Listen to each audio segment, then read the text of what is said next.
La sombra del abismo. En el año de 1457, en un remoto pueblo al norte de la región de Castilla, los habitantes vivían bajo el yugo de la superstición y el miedo, rodeado de espesos bosques y montañas que parecían arañar el cielo. El pueblo de Valdecuervos era conocido por su aislamiento y las extrañas historias que corrían de boca en boca. Los ancianos murmuraban sobre un antiguo mal que dormía bajo la tierra, un demonio olvidado por el mundo, pero no por aquellos que vivían en su sombra. A la entrada del pueblo se alzaba la iglesia de San Bartolomé, una construcción de piedra ennegrecida por el tiempo, que parecía más un mausoleo que un lugar de fe. En ella residía el padre Rodrigo, un sacerdote joven pero atormentado, que había llegado al pueblo 3 años atrás, enviado por el arzobispo. Rodrigo era conocido por su devoción y por su pasado. Se decía que había enfrentado algo más oscuro que la herejía durante su formación en Salamanca, algo que lo había marcado profundamente. Una noche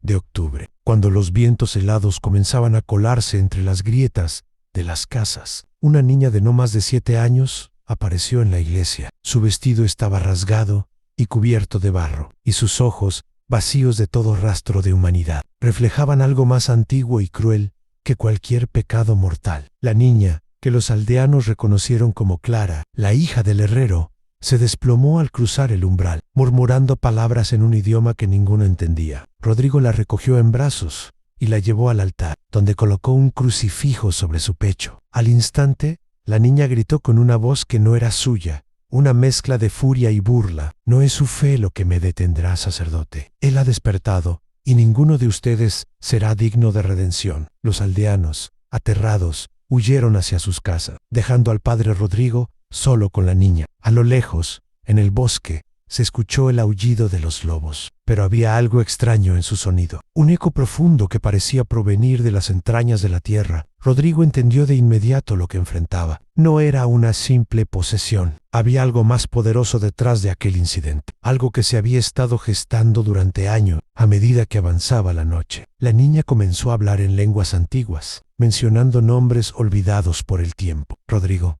recordando los textos prohibidos que había leído en su juventud, reconoció uno de ellos: Asmodeo, el heraldo del abismo. Según las crónicas, era un demonio de tentación y destrucción, capaz de quebrar las voluntades más firmes. Rodrigo pasó la noche en vela, rezando y protegiendo a la niña, mientras su cuerpo se retorcía en espasmos antinaturales. Al-Amr tomó la decisión de buscar ayuda en los registros del monasterio de Santa Cecilia, ubicado en las montañas cercanas. Los monjes guardaban documentos antiguos sobre exorcismos y rituales que el propio Vaticano había condenado al olvido. Sin embargo, lo que Rodrigo no sabía era que el demonio no estaba solo en su ataque. Valdecuervos comenzaba a cambiar, las cosechas se marchitaban, el ganado moría sin razón aparente, y las noches se llenaban de murmullos que parecían venir de las sombras mismas. Rodrigo emprendió el camino hacia el monasterio al despuntar el alba, dejando a Clara bajo la vigilancia de la anciana Amelia, la partera del pueblo y una mujer profundamente devota. Mientras atravesaba el bosque, el sacerdote no podía evitar sentir cómo el ambiente se tornaba cada vez más opresivo. Los árboles parecían inclinarse hacia él, sus ramas retorcidas susurraban con un crujir que no era natural. A medida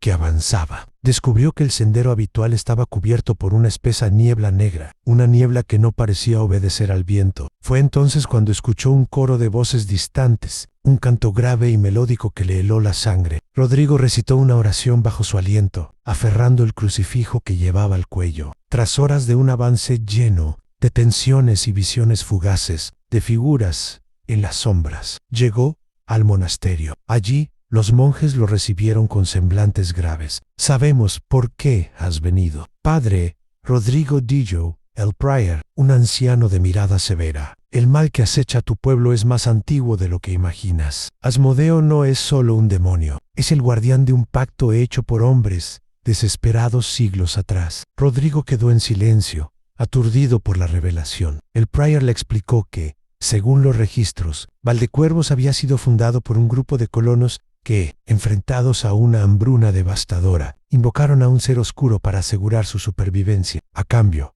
ofrecieron sus almas y las de sus descendientes. «Ese pacto no puede romperse fácilmente», advirtió el prior. «Sin embargo, existe una posibilidad, y debes enfrentarlo en su propia dimensión, el umbral del abismo». Rodrigo pidió acceso a los textos prohibidos, y los monjes le llevaron a una cámara subterránea, donde estaban guardados, bajo llave. Allí, en manuscritos amarillentos y marcados con símbolos blasfemos, encontró un ritual capaz de abrir una puerta al reino donde el demonio habitaba. El precio, sin embargo, era alto. Requería un sacrificio de voluntad pura, alguien dispuesto a ofrecer su alma como moneda de cambio. De regreso en Valdecuervos, Rodrigo encontró al pueblo sumido en el caos. La iglesia estaba rodeada de aldeanos que gritaban en pánico, señalando al cielo, donde una luna roja pendía inmóvil entre las nubes negras. En su interior, Amelia lo esperaba con lágrimas en los ojos. La niña ha hablado otra vez, dijo,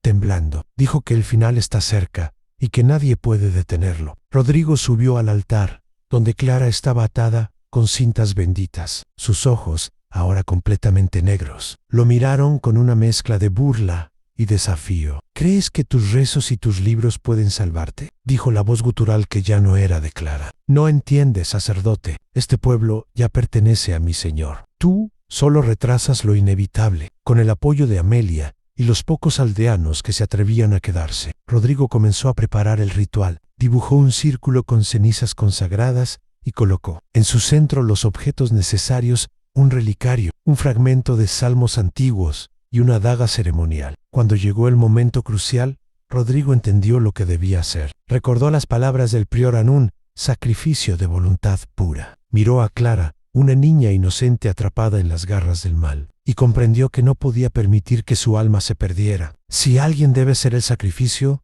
seré yo, pensó. Se arrodilló en el centro del círculo y comenzó a recitar las palabras que liberarían su espíritu de su cuerpo, abriendo la puerta al abismo. Mientras lo hacía, la iglesia se llenó de un viento gélido y las sombras comenzaron a tomar forma. Alargando sus dedos hacia el sacerdote, con cada palabra, sentía como su alma se desgarraba, pero también veía como el rostro de Clara comenzaba a cambiar. Sus ojos recuperaron el brillo humano y su respiración se volvió tranquila. Está funcionando, pensó Rodrigo, incluso cuando sintió que sus fuerzas lo abandonaban. En el último momento, cuando el portal al abismo comenzó a abrirse, una figura surgió de la oscuridad analta, con cuernos retorcidos y ojos como brasas ardientes. Era Asmodeo, valiente, pero estúpido, dijo el demonio con una voz que retumbaba como un trueno. Tu sacrificio no bastará. Este pueblo está condenado desde hace siglos. Rodrigo levantó la daga ceremonial y la apuntó hacia sí mismo. Si debo condenarme para salvarlos, así sea. Pero antes de que pudiera terminar, una luz cegadora llenó la iglesia, y una voz, dulce y serena, resonó entre los gritos de las sombras.